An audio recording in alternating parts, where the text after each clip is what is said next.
आदाब नमस्कार, मैं निदा खानम। आप देख रहे हैं सियासत टीवी पर हिंदी समाचार। एक नजर डाल दें आज की हेडलाइंस पर।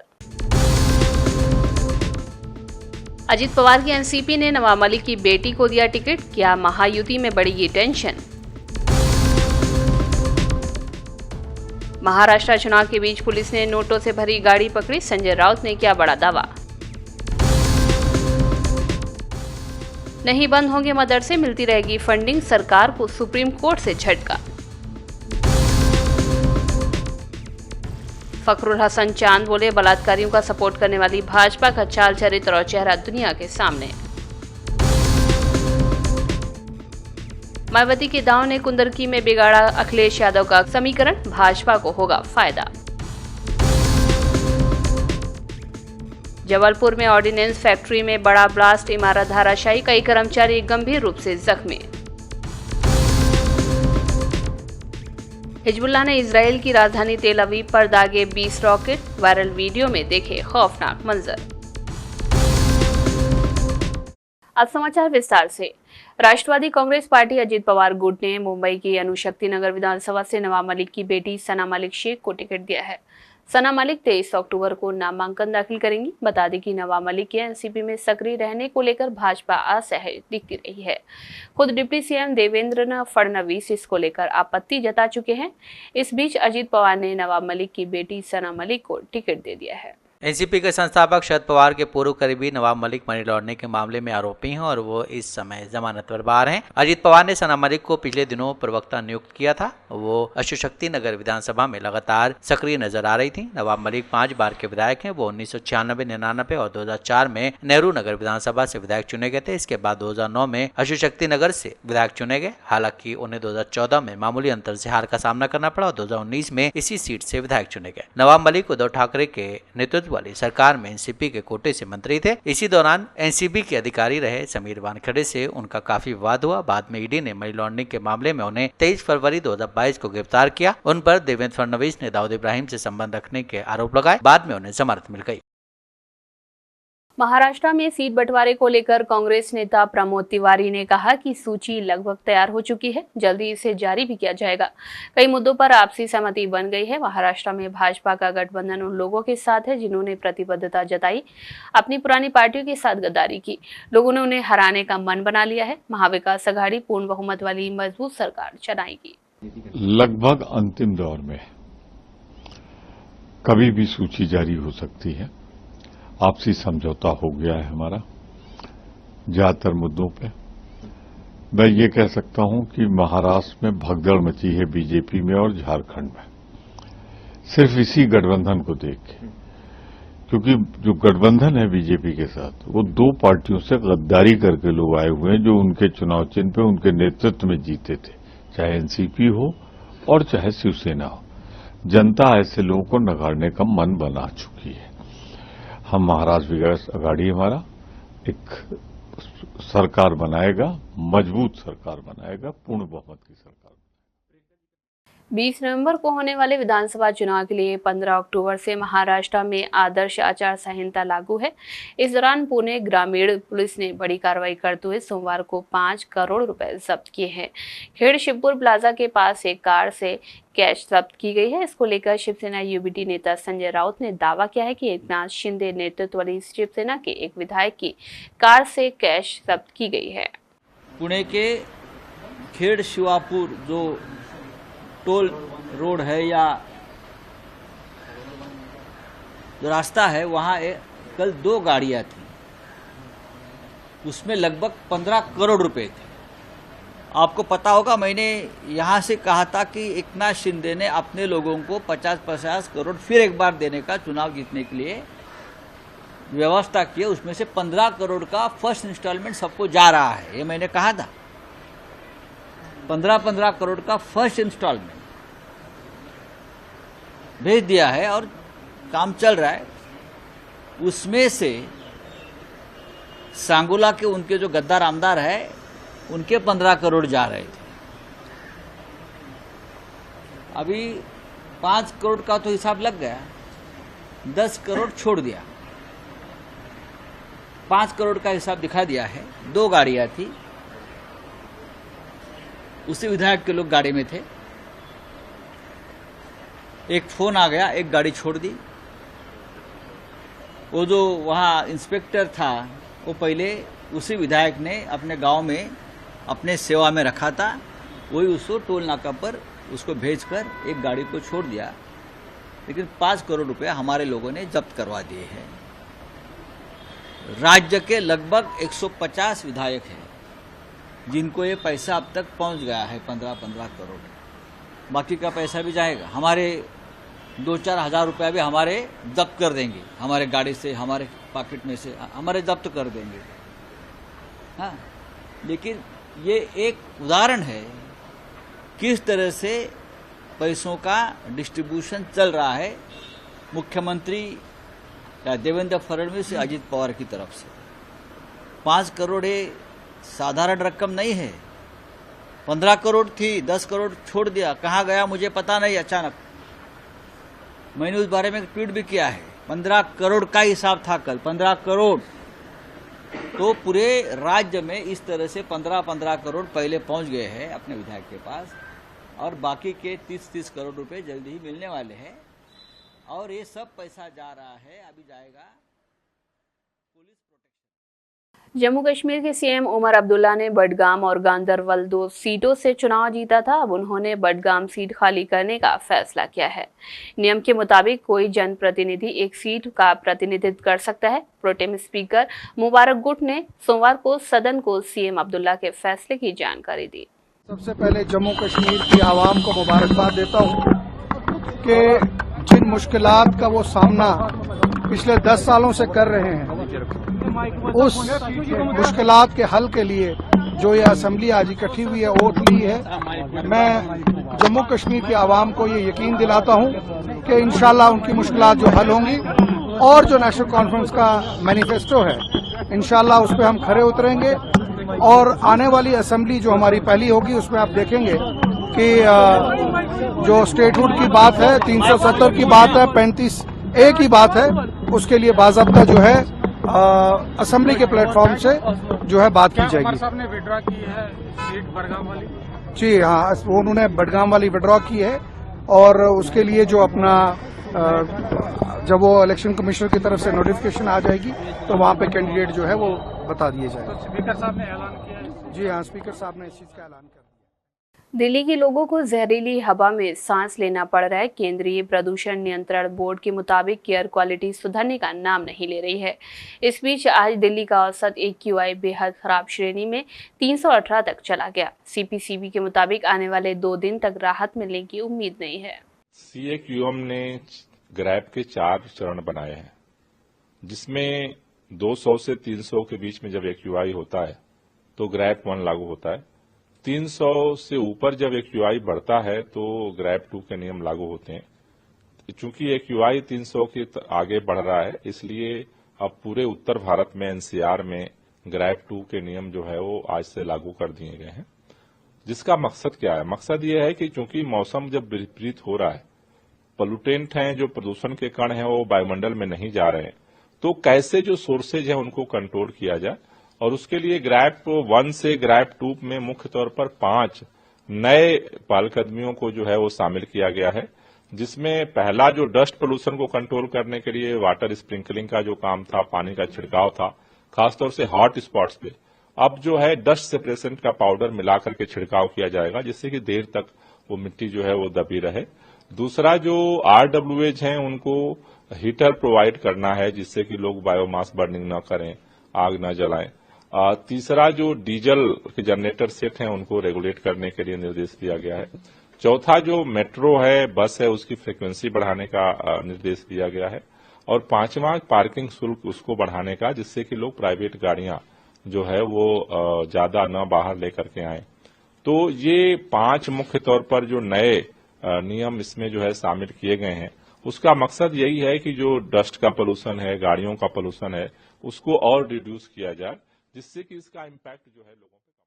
यूपी के बहराइच में बुलडोजर एक्शन मामले में सुप्रीम कोर्ट का बड़ा आदेश सामने आया है, जिसमें कोर्ट ने कहा है कि कल तक बुलडोजर नहीं चलेगा।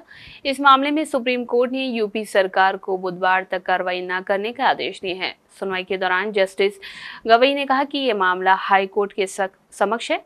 आप इस न्यायालय द्वारा पारित आदेशों से अवगत है। अगर यूपी सरकार इन आदेशों का उल्लंघन करने का जोखिम उठाना चाहती है तो ये उनकी मर्जी है। अब इस मामले में सुप्रीम कोर्ट बुधवार को सुनवाई करेगा। बहराइच हिंसा के आरोपियों की तरफ से सुप्रीम कोर्ट में दाखिल यूपी सरकार के बुलडोजर एक्शन के खिलाफ याचिका पर सुप्रीम कोर्ट से जल्द सुनवाई की मांग की गई। बहराइच हिंसा मामले के 3 आरोपियों ने सुप्रीम कोर्ट में याचिका दायर कर कहा कि उत्तर प्रदेश सरकार सुप्रीम कोर्ट के आदेश के खिलाफ जाकर सजा देने की भावना से ये कार्रवाई कर रही है। जिन घरों पर अवैध निर्माण का नोटिस चिपकाया गया है उनमें से कुछ 10 साल से तो कुछ 70 साल पुरानी प्रॉपर्टी है। केवल दिखावे के लिए कार्रवाई से पहले नोटिस जारी किया गया है। याचिकाकर्ताओं की ओर से वरिष्ठ वकील सीयू सिंह ने कहा है कि 13 अक्टूबर को जुलूस निकाला गया और एक घटना हुई थी। ये 3 व्यक्तियों द्वारा दायर किया गया आवेदन है जिन्हें 3 दिनों के भीतर घर गिराने का नोटिस मिला है। आवेदक के पिता और भाई ने पुलिस के समक्ष आत्मसमर्पण कर दिया है। ये आपके आदेश का स्पष्ट उल्लंघन है। पीडब्ल्यूडी ने 3 दिनों के भीतर ध्वस्तीकरण के लिए नोटिस जारी किया है।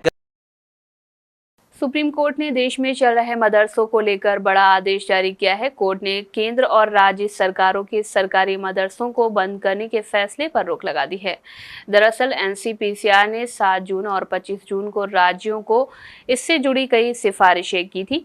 केंद्र ने इसका समर्थन करते हुए राज्यों से इस पर एक्शन लेने को कहा था। इस पर अब सपा नेता एसटी हसन की प्रतिक्रिया सामने आई है। एनसीपीसीआर की जो सिफारिश थी वो सांप्रदायिकता पे आधारित सिफारिश थी। मदरसे जब अंग्रेज़ों के ज़माने से पहले से चल रहा है, यही मीडियम था एजुकेशन का। आज भी मदरसों में आधुनिक कोर्सेज पढ़ाए जाते हैं और इस्लामिक तालीमात भी दी जाती हैं। तो उसमें इन्हें क्या तकलीफ़ हुई? सिर्फ सरकार को खुश करने के लिए, अपना रुतबा बरकरार रखने के लिए ये ऐसे कम्युनल एडवाइस देते हैं जिससे कि देश में अशांति हो जाए। तो सुप्रीम कोर्ट ने अगर उस पर रोक लगाई है तो हम उसका स्वागत करेंगे। समाजवादी पार्टी के नेता फखरुल हसन चांद ने कहा कि यूपी में बलात्कारियों का सपोर्ट करने वाली भारतीय जनता पार्टी का असल चेहरा आज दुनिया के सामने है। इसीलिए भाजपा से समाजवादी पार्टी को किसी उपदेश की जरूरत नहीं है। वहीं यूपी के सरकारी अस्पतालों की हालत खस्ता है क्योंकि ना वहां कोई डॉक्टर है ना ही स्ट्रेचर। कोविड में उत्तर प्रदेश की स्वास्थ्य सेवाओं को सभी ने देखा था और अब स्वास्थ्य सेवाओं को लेकर भारतीय जनता पार्टी की सरकार से जनता को कोई उम्मीद नहीं है। और जब वो गुंडे और माफियाओं की बात करते तो समाजवादी पार्टी को याद आता कि कैसे लोकसभा चुनाव में एक माफिया को पार्टी में शामिल कराया गया, कैसे उनके बड़े नेताओं के साथ उनकी फोटो थी, कैसे भारतीय जनता पार्टी का एक विधायक खुलेआम मंच से कहता है कि उत्तर भारत के एक माफिया ने चुनाव लड़ने के लिए पैसा दिया। तो सवाल ये है कि भारतीय जनता पार्टी का जो चाल चरित्र चेहरा है वो आज सबके सामने, बलात्कारियों के मुकदमे वापस लेना, बलात्कारियों को पैरोल देना, बलात्कारियों का संरक्षण करना, यौन उत्पीड़न के आरोपियों के साथ खड़े रहना, बलात्कारियों के आरोपियों के समर्थन में रैलियां निकालना, यही तो भाजपा का चरित्र है। इसलिए भारतीय जनता पार्टी से या केशव प्रसाद मौर्य से समाजवादी पार्टी को किसी उपदेश की जरूरत नहीं है। भाजपा का चाल चरित्र चेहरा वो दुनिया के सामने है। उत्तर प्रदेश की राजधानी लखनऊ में जो हॉस्पिटल हैं वहां आप चले जाइए तो देखिए स्ट्रेचर नहीं मिलते हैं, डॉक्टर समय पर नहीं आते हैं, लिफ्ट खराब है, दवाएं नहीं हैं। समाजवादी पार्टी समझती है कि कोविड काल जब था तब उत्तर प्रदेश और देश की जो स्वास्थ्य सेवाएं थी उनको सबने देखा था, खास करके उत्तर प्रदेश में। और अब जब कांग्रेस ने एक बच्चे की मौत पे सवाल उठाए तो उत्तर प्रदेश में लगातार ऐसी घटनाएं सामने आ रही हैं जो दिल को दुखाती हैं। भारतीय जनता पार्टी की सरकार से जनता को कोई उम्मीद नहीं है। स्वास्थ्य सेवाएं लचर हैं और उनमें कहीं भी कोई सुधार होता दिखाई नहीं दे रहा है। महाराष्ट्र में केवल 15-20 सीटें ऐसी हैं जिस पे वार्ता चल रही है, उनका रास्ता निकालने का प्रयास किया जा रहा है। जब गठबंधन होता है, बहुत से दल होते हैं, बहुत से दलों के हित होते हैं। यूपी की जिन 9 विधानसभा सीटों पर विधानसभा उपचुनाव हो रहा है उनमें से एक मुरादाबाद की कुंदरकी विधानसभा सीट भी है। ये सीट सपा विधायक के जियाउर रहमान वर्ग के सांसद बनने के बाद रिक्त हुई है। इस सीट पर अधिकतर सपा और बसपा का ही कब्जा रहा है। भाजपा आज तक यहां चुनाव नहीं जीत सकी है। बसपा ने यहां मुस्लिम प्रत्याशी पर दांव चला है। ऐसे में सपा की मुश्किलें बढ़ सकती हैं। कुंदर की सीट मुस्लिम बाहुल्य सीट मानी जाती है, लेकिन इस बार यहां चुनावी मुकाबला कड़ा होने की उम्मीद है। अभी तक इस सीट पर बहुजन समाज पार्टी से रफतुल्ला उर्फ नेता छिद्दा, आजाद समाज पार्टी से हाजी चांद बाबू मलिक और MIM ने हाफिज वारिस को प्रत्याशी घोषित किया है, जबकि सपा और बीजेपी ने अभी तक उम्मीदवारों के नामों का ऐलान नहीं किया है। माना जा रहा है कि सपा और बीजेपी जल्द इस सीट पर उम्मीदवार के नाम का ऐलान कर सकती है, लेकिन इससे पहले कुंदर की सीट पर 3 मुस्लिम उम्मीदवारों के आने से मुस्लिम वोट का बिखराव हो सकता है, जिससे सपा की मुश्किलें बढ़ सकती हैं। बसपा और असपा दोनों दल मुस्लिम और दलित गठजोड़ के बनाते हैं, तो सपा के PDA को फॉर्मूले को झटका लगेगा, जिसका सीधा फायदा बीजेपी को होगा। अगर ऐसा होता है तो जो कुंदर की सीट पर अब तक सपा का मजबूत गढ़ मानी जाती है, उसमें बीजेपी सेंध लगा सकती है। 2022 के विधानसभा चुनाव में समाजवादी पार्टी के जियाउर रहमान बर्ग को 1,25,792 वोट मिले थे, जो कुल मतों का 40.28% था, जबकि भाजपा प्रत्याशी कमल कुमार को 82,630 वोट मिले थे, जो कुल मतों का 30.04% था। 2024 के लोकसभा चुनाव में भी इस कुंदर की विधानसभा सीट पर सपा ने 57,572 वोटों से जीत हासिल की थी। झारखंड में होने वाले विधानसभा चुनाव को लेकर सियासी सरगर्मियां तेज हो गई हैं। सभी राजनीतिक दल अपने अपने चुनाव अभियानों में जुटे हुए हैं। इस बीच झारखंड चुनाव को लेकर केंद्रीय मंत्री चिराग पासवान का बयान सामने आया है। उन्होंने अपने बयान में कहा कि हरियाणा चुनाव का जिक्र करते हुए कहा कि हरियाणा चुनाव परिणाम के बाद जिस तरीके से लोगों में इस बात की उम्मीद विश्वास के साथ और बढ़ी है कि प्रधानमंत्री मोदी के नेतृत्व वाली सरकार ही राज्य का विकास कर सकती है। हरियाणा चुनाव परिणामों के बाद जिस तरीके से लोगों में इस बात की उम्मीद विश्वास के साथ और बढ़ी है कि प्रधानमंत्री जी के नेतृत्व, उनके सोच वाली सरकार ही राज्यों का विकास कर सकती है। ऐसे में विपक्ष जिस तरीके से हरियाणा में हारा, उससे बड़ी हार की ओर अग्रसर होगा झारखंड में।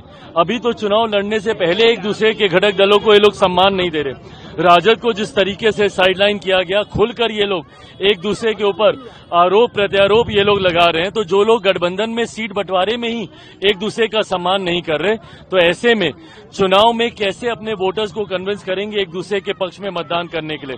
तो मैं मानता हूं कि इंडी अलायंस तथाकथित एक बड़ी हार की ओर अग्रसर हो रहा है और एनडीए मजबूत सरकार पुनः झारखंड में बनाने जा रही है। हेमंत जी की सरकार देख लिया, झारखंड के लोग को शर्मसार होना पड़ा कि उनका मुख्यमंत्री भ्रष्टाचार के आरोपों में जेल में है। तो ऐसे में एक मजबूत एनडीए की सरकार अब झारखंड में बनने जा रही है। महाराष्ट्र विधानसभा चुनाव में महीने भर से कम दिन का समय बचा है, लेकिन महाविकास अघाड़ी में शामिल कांग्रेस, उद्धव ठाकरे और शरद पवार के बीच सीट शेयरिंग फाइनल नहीं हुआ है। तीनों दलों के नेताओं की बैठक आज होगी। इसी बारे में बात करते हुए आरजेडी नेता मृत्युंजय तिवारी ने कहा कि महाराष्ट्र में सीटों के बंटवारे पर इंडिया गठबंधन में जल्द सहमति बन जाएगी। बहुत जल्द इसका ऐलान भी हो जाएगा। महाराष्ट्र में भाजपा के खिलाफ इंडिया गठबंधन मजबूती के साथ चुनाव लड़ रहा है। देखिए, महाराष्ट्र में सीट शेयरिंग पर इंडिया गठबंधन में आम सहमति बन जाएगी। इसका बहुत जल्द ऐलान हो जाएगा। सीट बंटवारों को लेकर के चुनाव में इस तरह का देखने के लिए मिलता है। हर दल चाहता है ज़्यादा सीटों पर लड़े, लेकिन जब अंतिम निर्णय होते हैं तो सब लोग मिलजुल कर बैठ करके बीजेपी के खिलाफ वहाँ इंडिया गठबंधन मजबूती से चुनाव लड़ रहा है महाराष्ट्र में। 23 अक्टूबर को है, कल वायनाड से प्रियंका गांधी वो नामांकन करेंगी। देखिए, प्रियंका गांधी पहली बार वायनाड से लोकसभा चुनाव के लिए नॉमिनेशन करेंगी, तो प्रियंका गांधी की भारी मतों से जीत होगी और सदन में प्रियंका गांधी की आवाज़ गूंजेगी और करारा जवाब राहुल गांधी जी के साथ प्रियंका गांधी देंगी बीजेपी को। केरला बीजेपी के अध्यक्ष के उन्होंने कहा कि राहुल गांधी प्रियंका गांधी ना सिर्फ मुस्लिम लीग के गढ़ में क्यों माना जाता है। राहुल गांधी और गांधी परिवार की सिर्फ एक ही जगह बची, वो लक्षद्वीप में 99% मुस्लिम मतदान। देखिए, ये मुस्लिम और हिंदू का सवाल नहीं है, ये देश की खूबसूरती है कि हिंदू हो, मुस्लिम हो, सिख हो, ईसाई हो, सब लोग भाई भाई हैं। तो जो लोग इस तरह की मानसिकता की से सियासत करते हैं, वो अयोध्या में क्यों हार गए, इसका जवाब दें। हरियाणा के पूर्व मुख्यमंत्री भूपेंद्र यादव ने कहा कि हम जिस तरह से हरियाणा में चुनाव परिणाम का नतीजा कहा कि चुनाव आयोग से शिकायत की, उसका जवाब के तैयार कर रहे हैं, जरूरत पड़ी तो कोर्ट भी जाएंगे और ऐसा ना हो कि मानव पर मजीद भारी पड़ जाए।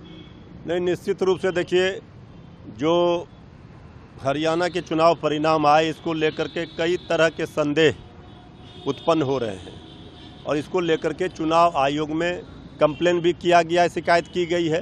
तो चुनाव आयोग का इंतजार है जवाब का। इसके बाद वहाँ कांग्रेस पार्टी जो भी होगा। आगामी झारखंड विधानसभा चुनाव के लिए भारतीय जनता पार्टी ने अपने उम्मीदवारों की पहली सूची जारी कर दी है। पार्टी ने झारखंड मुक्ति मोर्चा छोड़कर आए चंपई सोरेन, पूर्व मुख्यमंत्री बाबूलाल मरांडी को अपनी पहली लिस्ट में जगह दी है। इसी कड़ी में बिहार सरकार में मंत्री मोहम्मद जमा खान ने कहा कि हम झारखंड में चुनाव जीतेंगे।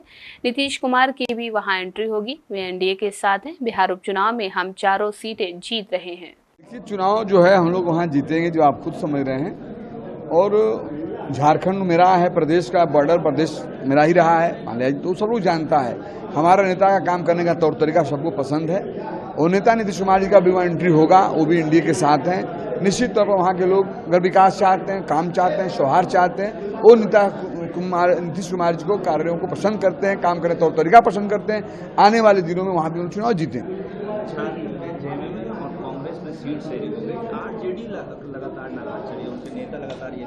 वो लोग उनके बारे में जानते हैं, वो तो सिर्फ टिप्पणी करना जानते हैं, सिर्फ आलोचना करना जानते हैं। उनको भी बिहार के लोगों ने मौका दिया था, किस तरह से काम किया था, छिपा हुआ किसी से नहीं है। आने वाले समय में वो लोग जानता है कि 25 के चुनाव में बिहार में भी झंडा फहरेगी लोकप्रिय नेता नीतीश कुमार जी का। बिहार में भी 4 सीटों पे उपचुनाव है, यहाँ पे उपचुनाव कैसे? 4 सीट चुनाव जीत रहे हैं हम लोग। विपक्ष तो दावा करेंगे 4 सीट। विपक्ष तो कुछ भी कर सकता है।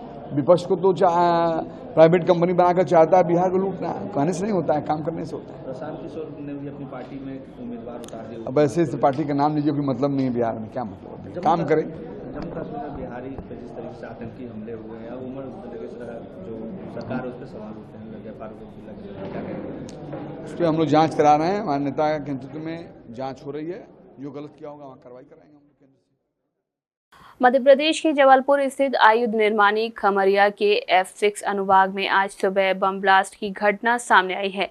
यह हादसा पिचियोरा बम को बॉइल्ड आउट करते समय हुआ, जिसमें फायर हो गया। इस दौरान वहां करीब 12 से 13 कर्मचारी काम कर रहे थे, जिनमें से सभी घायल हुए हैं। हादसे के तुरंत बाद सभी घायलों को जबलपुर के महाकौशल हॉस्पिटल भेजा गया है, जहां उनका इलाज चल रहा है। महाकौशल अस्पताल के डॉक्टरों ने जानकारी दी कि गंभीर रूप से घायल कर्मचारियों में श्यामलाल और रणधीर शामिल है, जिनकी हालत नाजुक बनी हुई है। इसके अलावा अन्य कर्मचारियों का भी हाल काफी खराब है। हादसे के बाद मलबे में और भी लोगों के दबे होने की आशंका जताई जा रही थी, जिसके चलते राहत और बचाव कार्य तेजी से चल रहा था। शुरुआती रिपोर्ट के मुताबिक ब्लास्ट सुबह 10:45 पर फैक्ट्री के F6 सेक्शन की बिल्डिंग नंबर 201 में हुआ, जिसमें 2 कर्मचारी गंभीर रूप से घायल हुए। इलाज के दौरान दोनों की मौत हो गई। इस बिल्डिंग में 1000 पाउंड बम का उत्पादन किया जाता है, जिसका उपयोग भारतीय वायुसेना करती है। ब्लास्ट की तीव्रता इतनी थी कि पूरी बिल्डिंग क्षतिग्रस्त हो गई। जबलपुर की आयुध निर्माणी का इतिहास ब्रिटिश शासनकाल से जुड़ा है। इसकी स्थापना भारतीय सेना के लिए हथियार और गोला बारूद का उत्पादन करने के उद्देश्य से की गई थी। आजादी के बाद इस फैक्ट्री का राष्ट्रीयकरण कर दिया गया और ये भारत सरकार के अधीन आ गई। इजराइल और लेबनान के बीच जारी संघर्ष के बीच हिजबुल्लाह ने दावा किया है कि उन्होंने तेल अवीव पर मिसाइल से हमला किया है। अपने बयान में ईरान समर्थित समूह ने कहा कि उसने इजराइल की राजधानी में स्थित निडीर क्षेत्र पर मिसाइलों से हमला किया है। टेलीग्राम पर एक पोस्ट में लेबनानी समूह ने कहा कि उन्होंने हालिया हमला गाजा में फिलिस्तीनियों के साथ एकजुटता और लेबनानी लोगों की रक्षा के समर्थन में किया। रिपोर्ट के मुताबिक हवाई हमले के दौरान तेल अवीव में चारों तरफ सायरन बज उठे। फिलहाल हमले में किसी के घायल होने की रिपोर्ट नहीं है। इजरायली मीडिया रिपोर्ट्स के हवाले से अल जजीरा ने बताया कि हिजबुल्लाह द्वारा हवाई हमले किए जाने के बाद बेन गुरियन हवाई अड्डे पर सभी हवाई यातायात रोक दिया गया है और इजरायली सेना ने तेल अवीव क्षेत्र में आपातकाल की स्थिति घोषित कर दी है। इजरायली सेना ने पुष्टि की है कि हिजबुल्लाह ने कम से कम 20 रॉकेट तेल अवीव की तरफ दागे। आसमान से उड़ते रॉकेट का वीडियो भी सोशल मीडिया पर तेजी से वायरल हो रहा है। इजरायली मीडिया ने पुलिस के हवाले से बताया कि उत्तरी इजरायली शहर मागन माइकल में इंटरसेप्ट के टुकड़े गिरे, जिससे एक इमारत के साथ साथ कई गाड़ियों को भी नुकसान हुआ है। हिजबुल्लाह ने कहा है कि उसने मिसाइल हमले से तेल अवीव के उपनगरीय इलाके में स्थित सैन्य खुफिया यूनिट 8200 के गिलोड बेस को निशाना बनाया। उन्होंने ये भी कहा है कि उसने हाइफा के पास एक नौसैनिक अड्डे को निशाना बनाया। यूक्रेन के विदेश मंत्रालय ने आज संयुक्त राष्ट्र महासचिव एंटोनियो गुतेरेस की इस बात के लिए आलोचना की। उन्होंने ब्रिक्स शिखर सम्मेलन 2024 के लिए रूसी राष्ट्रपति व्लादिमीर पुतिन के निमंत्रण को स्वीकार कर लिया है, जबकि यूक्रेन में युद्ध पर शांति शिखर सम्मेलन से दूर रहे। यूक्रेन के विदेश मंत्रालय ने सोशल मीडिया प्लेटफॉर्म एक्स पर एक पोस्ट पे कहा है कि संयुक्त राष्ट्र महासचिव ने स्विट्जरलैंड में पहले वैश्विक शांति शिखर सम्मेलन के लिए यूक्रेन के निमंत्रण को अस्वीकार कर दिया। हालांकि उन्होंने युद्ध अपराधिक पुतिन के निमंत्रण को स्वीकार कर लिया। ये गलत विकल्प है जो शांति के उद्देश्य को आगे नहीं बढ़ाता है। ये केवल संयुक्त राष्ट्र की प्रतिष्ठा को नुकसान पहुंचाता है। पुतिन आज से रूसी शहर कजान में ब्रिक्स देशों के शिखर सम्मेलन की मेजबानी कर रहे हैं, जिसका उद्देश्य गैर पश्चिमी देशों की ताकत का प्रदर्शन करना है। भाग लेने वाले नेताओं में चीनी राष्ट्रपति शी जिनपिंग और भारतीय प्रधानमंत्री नरेंद्र मोदी भी शामिल हैं। इस महीने की शुरुआत में रूसी विदेश मंत्रालय की प्रवक्ता ने कहा था कि गुटेरेस ने पिछले महीने संयुक्त राष्ट्र महासभा में मंत्री सरगई लावरोस से कहा था कि वो ब्रिक्स देशों के शिखर सम्मेलन में जाने की इच्छा रखते हैं। मामले पर संयुक्त राष्ट्र के उप प्रवक्ता ने कहा है कि उनके आने वाले दिनों की यात्राओं की घोषणा बाद में की जाएगी। हिंदी समाचार बस यही समाप्त होता है। मुझे दें इजाजत। बाकी खबरों के लिए बने रहें सियासत टीवी के साथ।